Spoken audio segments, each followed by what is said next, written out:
संकल्प लेकर आपको आगे बढ़ना है,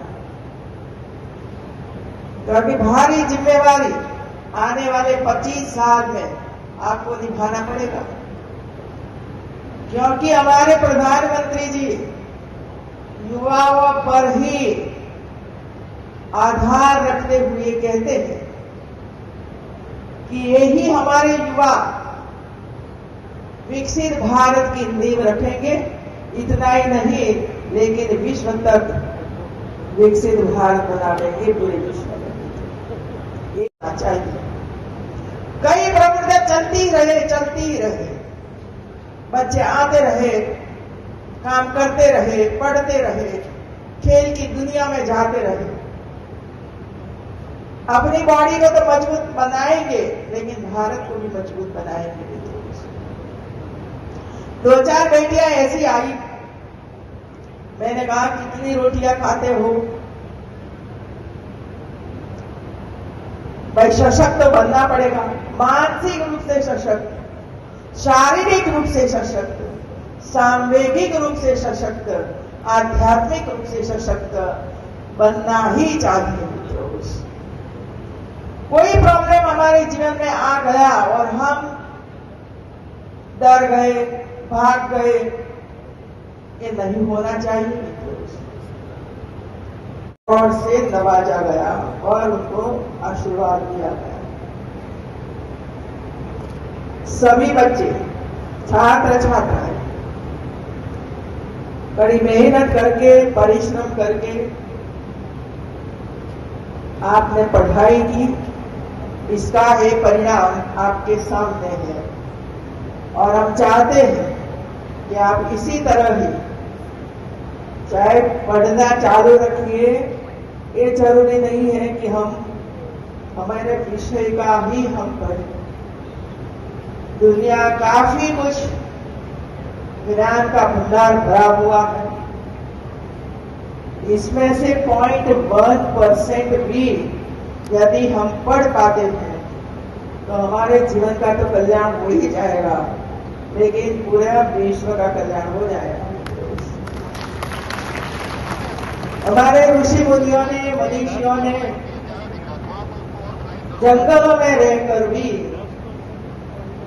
कोई सुविधा नहीं थी उसी समय, न टेक्नोलॉजी था, कुछ नहीं था, न लाइट थी, न रोड थे, फिर भी जो संशोधन किया, रिसर्च किया, दवाइयां बनाई, ऑपरेशनों किए, ये सब बुक में है। हमें ये पढ़ना चाहिए, सोचना चाहिए कि आज हमारे पास तो काफी सुविधाएं हैं, काफी सुविधाएं। आज से 10-15 साल पहले का विचार करिए, आधे हिंदुस्तान में लाइट ही नहीं थी, आधे हिंदुस्तान में रोड भी नहीं था, महिलाओं के लिए कोई व्यवस्थाएं नहीं थी, पढ़ना चाहती थी। फिर भी ऐसी स्थिति में से हमारे वरिष्ठ नेतृत्व लगातार प्रयास करते रहे, चाहे कोई भी पार्टी के, सबने अच्छे तरीके से अपने सोच विचार से काम किया है और आज इसका लाभ हम सबको मिल रहा है। आने वाला समय आपका ही है मित्रों, आपको ही काम करना है।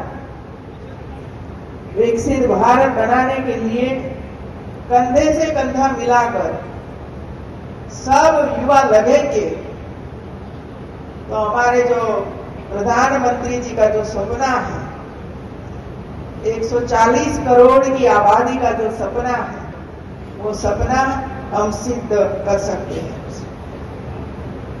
आज एक भूमि पवित्र भूमि है। मैं तो वहां तक कहूंगी कि एक भूमि का टेस्ट होना चाहिए। महीनों तक चलती थी जांच पेपरों की, सालों तक चलती थी, वो अब चंद मिनटों में हो जाता है। ये प्रताप है कंप्यूटर का। जहां 25 लोग काम करते थे, 5 कंप्यूटर ये काम करते थे, 5 लोग ये काम करते थे। ये सिर्फ यूनिवर्सिटियों में नहीं है, कहीं भी सरकारी कामकाज में देखो तो वहाँ सबसे ज्यादा कंप्यूटर के माध्यम से, एआई के माध्यम से काम हो रहा है। और इसी वजह से हमें आत्मनिर्भर बनने के लिए हर हमेशा प्रयास करना चाहिए मित्रों। और ये समय है आपके लिए, क्योंकि आपके पास काफी समय है मित्रों। 4 घंटा पढ़ना है, 5 घंटा पढ़ना है, बाकी 6-8 घंटा आप अपना रोजगार प्राप्त करने के लिए, कुछ न कुछ नया सीखने के लिए, बनाने के लिए प्रयास करना चाहिए। और ये नई शिक्षा नीति हमें वही सिखाती है कि सिर्फ आपको रोजगार ये नई शिक्षा नीति ही दिलवा सकती है, और इसमें ही हमें आगे बढ़ना है। अपना कोई ना कोई रोजगार के लिए वो तैयार है करने के लिए, तो ये जज्बा होना चाहिए हमारा, और इसी दिशा में हमें आगे बढ़ना चाहिए।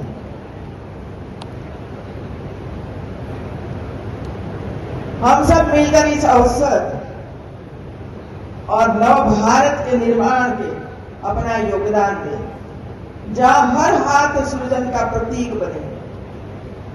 आपने देखा नहीं, छोटे छोटे बच्चे ऊपर आ गए,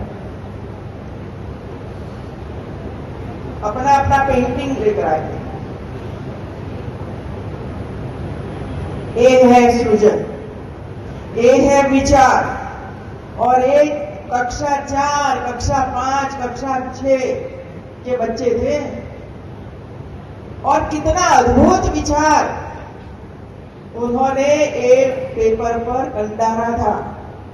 जब मैंने बाहर देखा तब मुझे इतना आश्चर्य हुआ, इतने छोटे छोटे बच्चे ऐसे विचार कर सकते हैं, और यही विचार पेपर पर उतारते हैं, कलर करते हैं।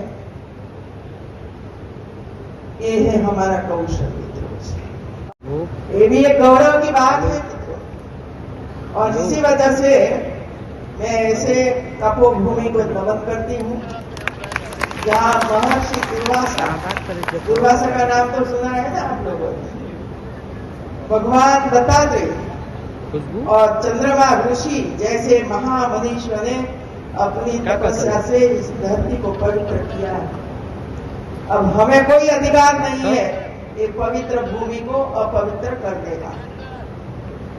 यह धरती वीर कुंवर सिंह जैसे स्वतंत्रता सेनानियों की कर्मभूमि रही है।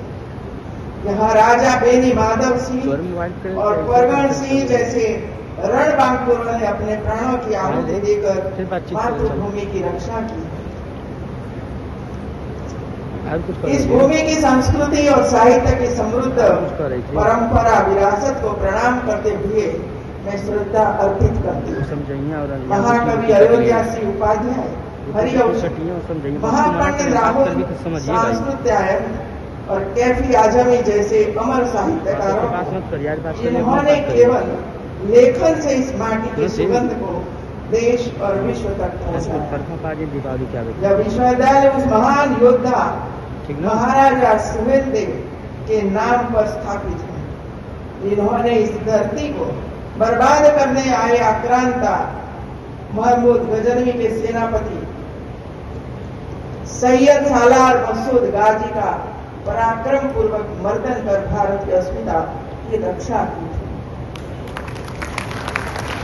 उनका नाम केवल इतिहास का अध्याय नहीं, बल्कि राष्ट्रभक्ति, पराक्रम और स्वाभिमान का प्रतीक है।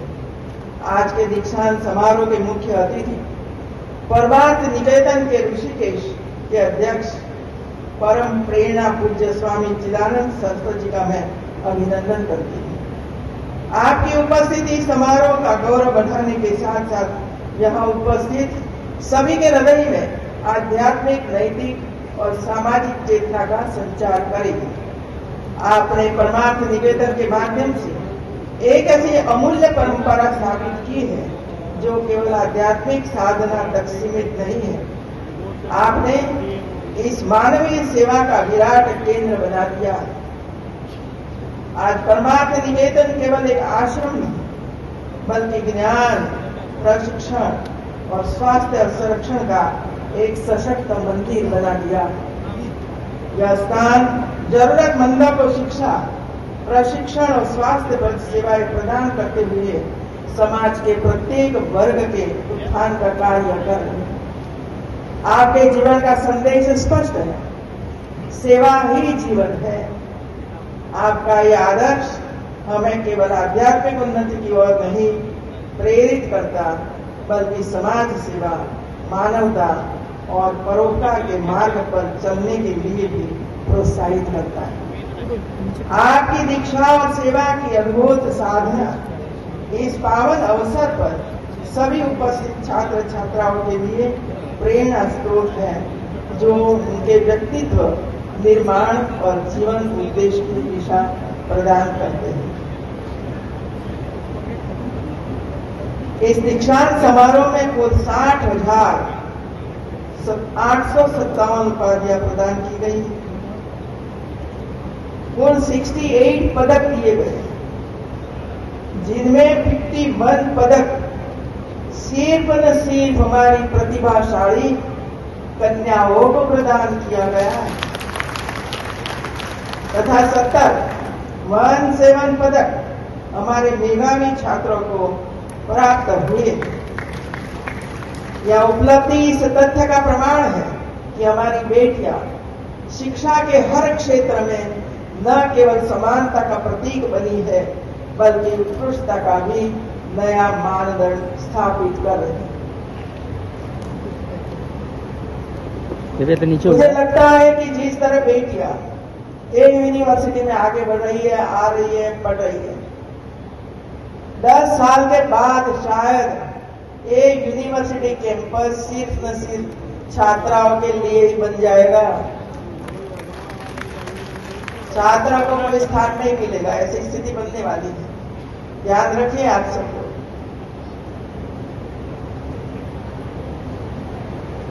आपके हाथों में भारत का भविष्य की दिशा है।